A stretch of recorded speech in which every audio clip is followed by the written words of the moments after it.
তোমার কি যোগ্যতা আছে এই বিমান স্পর্শ করার? জানো এর ভেতরে কারা বসে আছেন? যদি আমি এই মিটিংয়ে না যাই তবে ৫০০ কোটি টাকার লোকসান হয়ে যাবে। আর যদি তুমি এই বিমান ঠিক করে দিতে পারো তবে আমি তোমাকে ১০ কোটি টাকা দেব। এই দম্ভ আর অর্থের হুঙ্কার সেদিন কোনো কাজে আসত না, যদি না আবর্জনার স্তূপ থেকে উঠে আসা এক কিশোরের কথা কেউ বিশ্বাস করত। শত শত প্রাণ আর দেশের সম্মান সেদিন ঝুলেছিল একটি সূক্ষ্ম শব্দের ওপর, যা কোনো মেশিন নয়, ধরা পড়েছিল একরত্তি এক ছেলের কানে। এটি সেই অবিশ্বাস্য সাহসের গল্প। সকাল তখন ৫:৩০ বাজছিল। শহর তখনও পুরোপুরি জেগে ওঠেনি, কিন্তু পুরনো আন্তর্জাতিক বিমানবন্দরের পেছনে ছড়িয়ে থাকা আবর্জনার মাঠে চঞ্চলতা শুরু হয়ে গিয়েছিল। এখানেই থাকত ১৫ বছরের সাগর, রোগাপাতলা শরীর, শ্যামলা চেহারা, সবসময় ধুলোমাখা কাপড় আর চোখে অদ্ভুত এক অস্থিরতা। সে আবর্জনা কুড়াত, প্লাস্টিক, লোহা, বোতল, যা পাওয়া যায়। দিন ভালো গেলে ৩০০ টাকা আয় হতো, নয়তো খালি পেটে ঘুমাতে হতো। সাগর বাকি বাচ্চাদের চেয়ে আলাদা ছিল। যখনই ওপর দিয়ে কোনো বিমান উঠে যেত, সে তার কাজ থামিয়ে দিত, মাথা তুলে আকাশের দিকে তাকাত এবং কান দিয়ে তার শব্দ ধরার চেষ্টা করত। তার আওয়াজ মনে থাকত, কোন আওয়াজ ঠিক, কোনটি নয়। এটা তার শখ ছিল না, ছোটবেলা থেকে অভ্যাস ছিল। তার মনে ছিল না এই অভ্যাস কোথা থেকে এসেছে। শুধু এতটুকু মনে ছিল যে অনেক আগে কেউ একজন ছিল যে তাকে কাঁধে বসিয়ে বিমান দেখাত, বলতো, মন দিয়ে শোনো, প্রতিটা ইঞ্জিন তার নিজের গল্প নিজেই শোনায়। আজকের দিনটি বিশেষ ছিল। বিমানবন্দর থেকে দেশের তৈরি একটি নতুন বড় যাত্রীবাহী বিমান উড়ান ভরার কথা ছিল। ৪০০র বেশি লোক তাতে বসার কথা ছিল। বাইরে ব্যানার লাগানো ছিল, ভেতরে ক্যামেরা, নেতা, অফিসার, সবকিছু চকচক করছিল। কিন্তু সাগরের ওই চাকচিক্য নিয়ে কোনো মাথা ব্যথা ছিল না। যেমনই সে রানওয়ের কাছে দাঁড়িয়ে থাকা সেই বিমানের আওয়াজ শুনল, তার হাত আপনা আপনি থেমে গেল। বুক ধরফর করতে লাগল। আওয়াজটা ঠিক ছিল না, খুব হালকা, কিন্তু ভাঙা ভাঙা, যেন ভেতরে কোনো কিছু ঘষা খাচ্ছিল। সে চোখ বন্ধ করল এবং পুনরায় শুনল। না, তার মুখ দিয়ে আপনা আপনি বেরিয়ে এলো। এই আওয়াজ সে আগেও শুনেছিল, কয়েক মাস আগে, ছোট একটি কার্গো প্লেনে। সেদিন ২ ঘণ্টা পরে খবর এসেছিল যে প্লেনটিকে ইমার্জেন্সি ল্যান্ডিং করতে হয়েছিল। সাগর উঠে দাঁড়াল, আবর্জনা ভর্তি বস্তা ওখানেই ফেলে দিল এবং গেটের দিকে দৌড়াল। একজন সিকিউরিটি গার্ড কাছেই দাঁড়িয়েছিল। আঙ্কেল, সাগর হাঁপাতে হাঁপাতে বলল, ওই প্লেনে সমস্যা আছে, ওটাকে উঠতে দিও না। গার্ড তাকে আপাদমস্তক দেখল এবং হেসে দিল। চল ভাগ, নিজের কাজ কর, এখানে ঢুকবি না। আঙ্কেল প্লিজ, ইঞ্জিনের আওয়াজ ঠিক নেই। গার্ডের চেহারা শক্ত হয়ে গেল। ভাগ এখান থেকে। সাগর পিছিয়ে গেল, কিন্তু তার নজর বিমান থেকে সরল না। সে পরিষ্কার অনুভব করছিল যে যদি এই জাহাজ আকাশে ওড়ে তবে খুব খারাপ কিছু হবে। সে ঠিক করে নিল, কেউ শুনুক বা না শুনুক, সে চেষ্টা অবশ্যই করবে, কারণ এবার আওয়াজ মিথ্যে বলছে না এবং হয়তো আজ তার জীবনও বদলে যেতে চলেছে। সাগরকে গার্ড তাড়িয়ে দিলেও তার পা থামল না। সে জানত যে এখন চুপ করে গেলে অনেক দেরি হয়ে যাবে। বিমানের বোর্ডিং শুরু হয়ে গিয়েছিল। দূর থেকে বাস যাত্রীদের নিয়ে রানওয়ের দিকে যাচ্ছিল।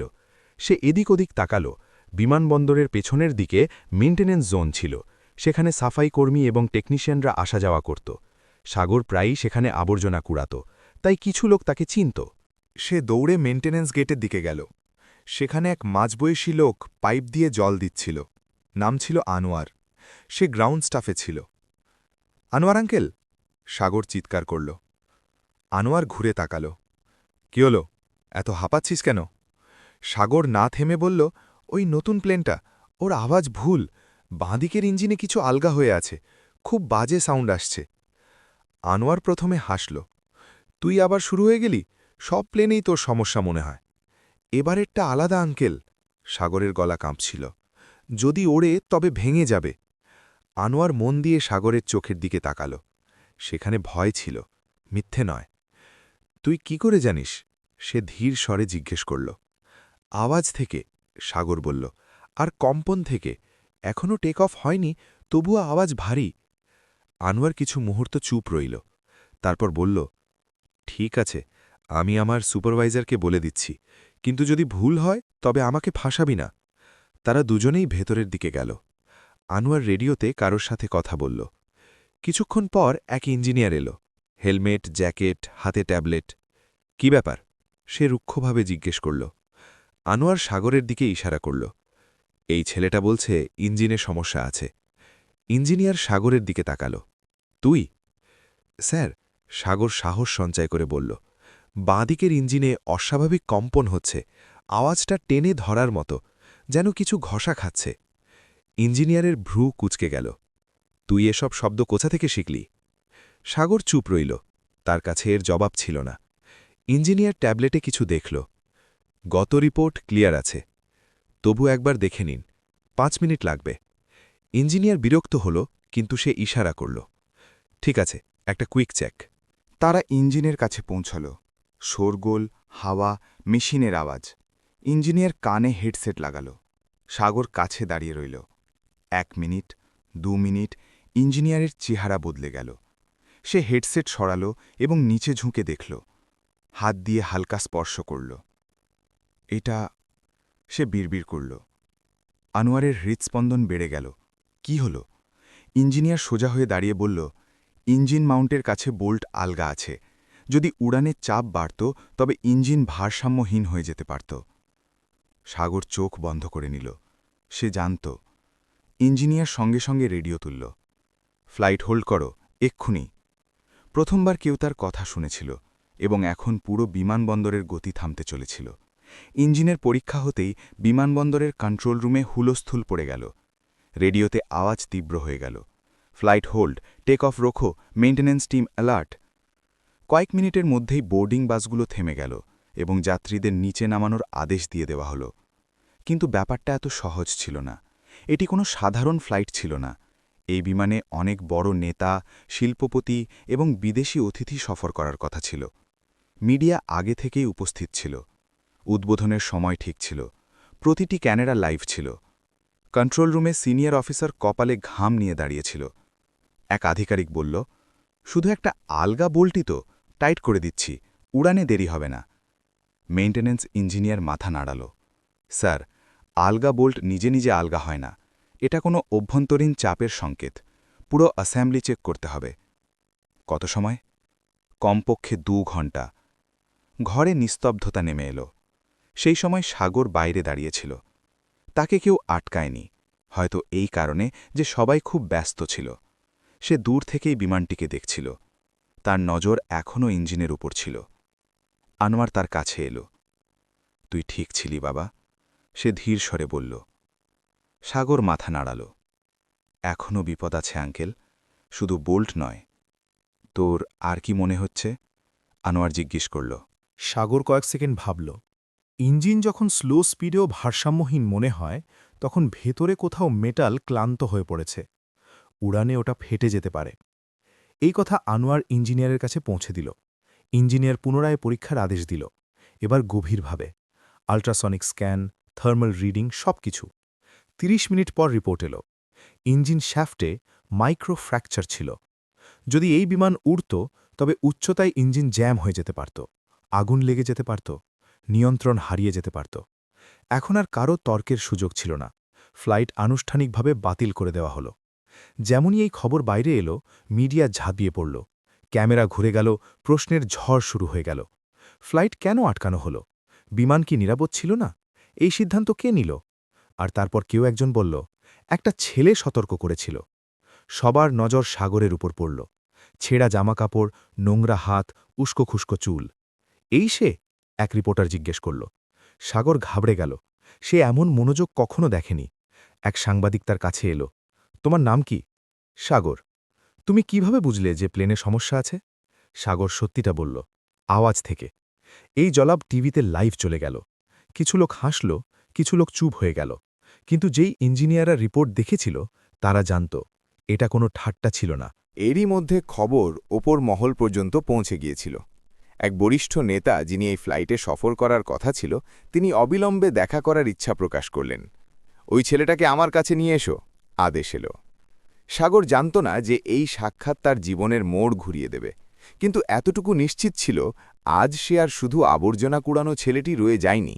সাগরকে প্রথমবার ভিআইপি লাউঞ্জে নিয়ে যাওয়া হলো। চকচকে মেঝে, ঠান্ডা বাতাস, দেওয়ালে লাগানো বড় বড় ছবি। সে আড়ষ্ট হয়েছিল। তার নোংরা জামাকাপড়ের কারণে কিছু লোক অদ্ভুত নজরে দেখছিল, কিন্তু কেউ তাকে আটকাল না। লাউঞ্জের ঠিক মাঝখানে একটা লম্বা টেবিল ছিল। তার এক প্রান্তে বসেছিলেন দেশের এক বড় নেতা, বেসামরিক বিমান চলাচল মন্ত্রকের সাথে যুক্ত। চেহারায় গাম্ভীর্য ছিল, চোখে তেজ। তুমিই সাগর? তিনি জিজ্ঞেস করলেন। জি, সাগর ধীরে বলল। তুমি জানো আজ ওই বিমানে কত লোক বসার কথা ছিল? হ্যাঁ স্যার, অনেক লোক।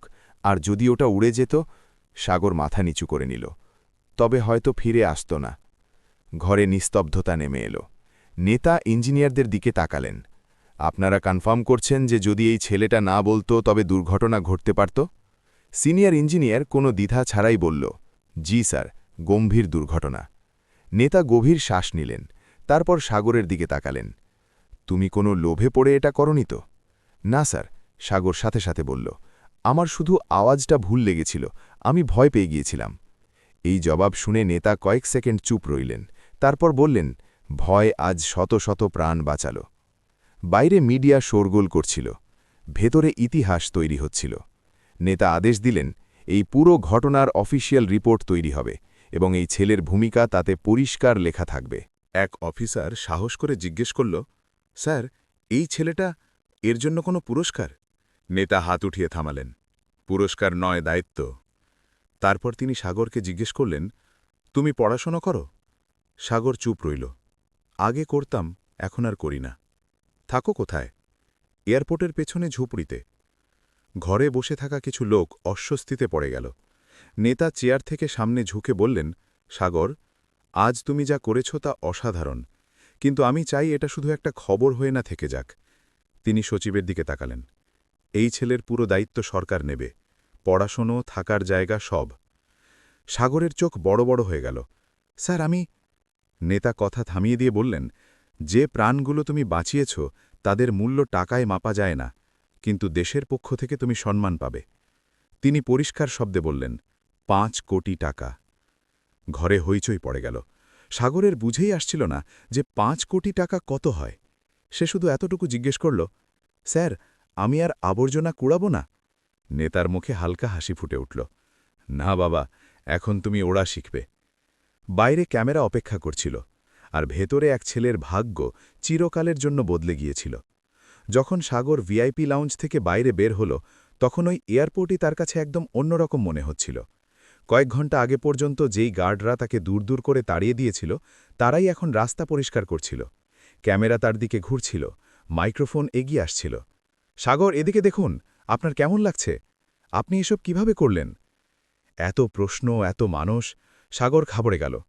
সে প্রথমবারের মতো আনোয়ার অ্যাঙ্কেলের হাত শক্ত করে ধরল। আমি কিছু ভুল তো করছি না? সে ধীর স্বরে জিজ্ঞেস করল। আনোয়ারের চোখ ভিজা এলো। না বাবা, আজ তুই একদম ঠিক কাজ করছিস। সেই সন্ধ্যায় সরকারের পক্ষ থেকে প্রেস কনফারেন্স হল। বড় বড় আধিকারিক, টেকনিক্যাল রিপোর্ট সব কিছু সামনে রাখা হলো। পরিষ্কার বলা হলো যে যদি সময়মতো সতর্কতা না পাওয়া যেত তবে বিমানের উড়ান ভরার সাথে সাথেই ইঞ্জিন ফেল হতে পারত। আর সেই সতর্কবার্তার নাম ছিল সাগর। টিভিতে তার মুখ বারবার দেখানো হচ্ছিল। আবর্জনা কুড়োনো 15 বছরের ছেলে রুখে দিল বড় বিমান দুর্ঘটনা, আওয়াজ থেকে ধরল সমস্যা, শত শত প্রাণ বাঁচল। এয়ারপোর্টের পেছনের ঝুপড়িতে লোকেরা টিভি দেখতে জড়ো হয়েছিল। সেই ঝুপড়ি যেখানে সাগর রাতে প্লাস্টিকের বস্তা মাথার নিচে দিয়ে ঘুমাত। তার বুড়ো প্রতিবেশী বিড়বিড় করল, আমি তো বলতাম এই ছেলেটা আলাদা। কিন্তু সাগরের এসব কিছু বুঝে আসছিল না। তার শুধু এক অদ্ভুত ক্লান্তি অনুভব হচ্ছিল, যেন অনেক বছরের বোঝা একসাথে নেমে গেছে। রাতে তাকে প্রথমবার সরকারি গাড়িতে বসিয়ে এক গেস্ট হাউসে নিয়ে যাওয়া হলো। পরিষ্কার ঘর, বিছানা, খাবার দেখে সে থেমে গেল। এত সব আমার জন্য? হ্যাঁ, অফিসার বলল, এখন সব তোমার জন্য। সাগর ধীরে ধীরে খাবার খেল। প্রতিটা গ্রাস অচেনা মনে হচ্ছিল। বিছানায় শুতেই তার ঘুম এলো না। চোখ বন্ধ করতেই সেই আওয়াজগুলো গুনগুন করতে লাগল, ইঞ্জিনের, হাওয়ার, কম্পনের। সে ছাদের দিকে তাকিয়ে ভাবল, যদি আমি না শুনতাম তবে কি হতো? প্রথমবারের মতো তার মনে হলো যে তার এই অদ্ভুত ক্ষমতা কোনো খেলা ছিল না। পরের দিন একটা টিম এলো, মনোবিজ্ঞানী, শিক্ষক, এভিয়েশন এক্সপার্ট। তারা তাকে প্রশ্ন করল, অনেক প্রশ্ন, এবং প্রতিবার সাগরের জবাব প্রায় একই ছিল, আমি শুধু আওয়াজ থেকে বুঝতে পারি। এক বরিষ্ঠ এভিয়েশন এক্সপার্ট বলল, এটা বিরল ক্ষমতা। কিছু মানুষ সঙ্গীতে সুর চিনে নেয়, কেউ মেশিনে। নেতার বার্তা এলো, এই ছেলেটাকে সঠিক দিক নির্দেশনা দাও। ঠিক হলো যে সাগরের পড়াশোনা শুরু হবে, প্রথমে সাধারণ স্কুল, তারপর টেকনিক্যাল ট্রেনিং, এবং যখন সময় আসবে এভিয়েশন পড়াশোনা। 5 কোটি টাকার ফান্ড তার নামে ট্রাস্টে জমা করে দেওয়া হলো, সরাসরি হাতে নয়, যাতে ভবিষ্যৎ সুরক্ষিত থাকে। সাগর শুধু একটা কথা জিজ্ঞেস করল, আমি আনোয়ার আঙ্কেলের সাথে দেখা করতে পারি? অনুমতি পাওয়া গেল। যখন আনোয়ার এলো, সাগর বলল, যদি ওই দিন আপনি আমার কথা না মানতেন। আনোয়ার মাথা নাড়াল, তবে আজ আমি নিজেকে ক্ষমা করতে পারতাম না। দুজনে চুপ হয়ে গেল। বাইরে থেকে এক বিমান উড়ান ভরছিল। সাগর চোখ বন্ধ করল, আওয়াজ শুনল। এবার আওয়াজ ঠিক ছিল, এবং প্রথমবার সে শান্তি পেল। সাগরের জীবন এখন নির্দিষ্ট রুটিনে চলতে শুরু করল। সকালে স্কুল, দুপুরে পড়াশোনা, বিকেলে কাউন্সেলিং এবং সপ্তাহে 2 দিন এয়ারপোর্টের টেকনিক্যাল জোন ভিজিট। সবকিছু নতুন ছিল, কিন্তু তার ভেতরে কিছুই বদলায়নি। সে এখনও আওয়াজ আগে শুনত, চেহারা পরে। স্কুলে বাচ্চারা তাকে টিভিওয়ালা ছেলে বলত। কেউ হিংসে করত, কেউ প্রশংসা করত। কিন্তু সাগরের এসব নিয়ে কোনো মাথা ব্যথা ছিল না। ক্লাসে বসেও যখন কখনো ওপর দিয়ে প্লেন যেত, তার আঙুলগুলো আপনা আপনি থেমে যেত, কান সতর্ক হয়ে যেত। একদিন এভিয়েশন ট্রেনিংয়ের সময় তাকে হ্যাঙ্গারে নিয়ে যাওয়া হলো। সামনে দাঁড়িয়েছিল এক অসম্পূর্ণ বিমান। তার ইঞ্জিন খোলা ছিল। সিনিয়র ট্রেনার বলল, সাগর, আজ বই নয়, আজ শুধু শোনো। ইঞ্জিন চালু করা হলো। বাকি ছাত্রদের শুধু শোরগোল শোনা যাচ্ছিল। সাগরকে, পার্থক্য, এই ইঞ্জিন ক্লান্ত, সে বলল, এখনই নয়, কিন্তু কয়েক মাসের মধ্যে। ট্রেনার চমকে গেল। রিপোর্ট বের করা হলো। সত্যি, পার্টসগুলো তাদের বয়সের শেষ পর্যায়ে ছিল। সেদিন প্রথমবার কেউ তাকে বলেছিল, তোমাকে শুধু পড়ানো হবে না, তোমার থেকে শেখাও হবে। কিন্তু প্রতিটি নতুন শুরুর সাথে একটা ভয়ও ছিল। মিডিয়া এখনও পেছনে লেগেছিল। কিছু লোক বলতে শুরু করেছিল যে এসব বাড়িয়ে চড়িয়ে বলা হয়েছে। কেউ কেউ অভিযোগ করল যে তাকে শেখানো হয়েছে। এক টিভি ডিবেটে কেউ বলল, 5 কোটি টাকা একটা বাচ্চাকে, এটা কি নাটক নয়? সাগর এই শো দেখেছিল। প্রথমবার তার খারাপ লাগল। সেই রাতে সে আনোয়ারকে ফোন করল, যদি আমি সত্যি ভুল হতাম। আনোয়ার না থেমে বলল, তাও তুই ভুল হতিস না, কারণ তুই সততার সাথে শুনেছিলিস। সাগর চুপ হয়ে গেল। সেই সপ্তাহে আরও একটা টেস্ট রাখা হলো। না জানিয়ে 3টে বিমানের আওয়াজ রেকর্ডিং শোনানো হলো। একটিতে সামান্য ত্রুটি ছিল। সাগর সাথে সাথে চিনে নিল। এবার প্রশ্ন বন্ধ হয়ে গেল। সরকার আনুষ্ঠানিক বিবৃতি জারি করল, এই ক্ষমতা বিরল, কিন্তু বাস্তব। সাগর বুঝে গেল, তার পরীক্ষা শুধু সেই দিন ছিল না, এটা প্রতিদিন চলতে থাকবে। কিন্তু এখন সে একা ছিল না, এবং সবচেয়ে জরুরি কথা, এখন সে আর ভয় পাচ্ছিল না। সময় কাটতে লাগল। সাগর এখন আর শুধু সেই ছেলেটি ছিল না, তার নাম নেওয়া হতে লাগল। সেমিনারে, ট্রেনিং প্রোগ্রামে এবং কখনো কখনো সংসদের বৈঠকেও। যদি একটা 15 বছরের ছেলে শুনতে পায়, তবে সিস্টেম কেন নয়? এই বাক্যটি অনেকবার বলা হলো। সাগরের পড়াশোনা দ্রুত এগিয়ে যাচ্ছিল। অঙ্ক এখনও কঠিন লাগত, কিন্তু মেশিনের ভাষা তার নিজের থেকেই বুঝে আসত। তার কাছে হয়তো পোশাকি শব্দ ছিল না, কিন্তু মানে পরিষ্কার থাকত। একদিন তাকে দিল্লিতে ডাকা হলো, এক রাষ্ট্রীয় সুরক্ষা সম্মেলনে। বড় বড় অফিসার, বিজ্ঞানী এবং পাইলট উপস্থিত ছিলেন। সাগর সবার পেছনে বসেছিল। যখন তার নাম ডাকা হলো, তখন পুরো হল শান্ত হয়ে গেল। সে মঞ্চে গেল, হাত কাঁপছিল। আমি বক্তৃতা দিতে পারি না, সে বলল, আমি শুধু শুনতে পারি। হলে হালকা হাসি ছড়িয়ে পড়ল। কিন্তু যদি আমরা শোনা শিখে নিই, সাগর এগিয়ে বলল, তবে হয়তো দুর্ঘটনার আগেই থামতে পারব। এটা ভাষণ ছিল না, এটা অভিজ্ঞতা ছিল। তালি অনেকক্ষণ বাজতে থাকল।